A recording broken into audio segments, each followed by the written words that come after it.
ճանաչում եմ բազմաթիվ ընտանիքներ, որոնք չեն ամուսնալուծվում, որովհետև իրանց հարիր չի, բայց իրանք ամուսնալուծված են։ Ուղղակի մեծ տանը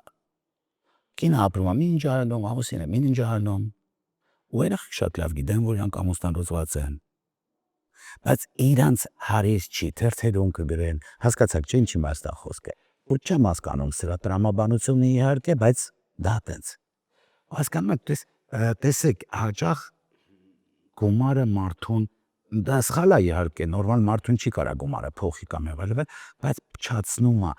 վերացնում է, ինքը այն թին թալերի նման ժպիտը առնում է քեզնից։ Դու չես կարողանում ժպտալ, որովհետև ծիծաղալու է, դու ժպտում ես, որովհետև տենց պետք է։ Սա շատ բարբեր բաներ են։ Դու չես կարողանում ուտել ու ասել համեղ է, դու ասում ես, չէ, ես սա չեմ ուտի, որովհետև ես հարուստ եմ, ուտեմ սերիկրա, չէ, համեղ է կեր։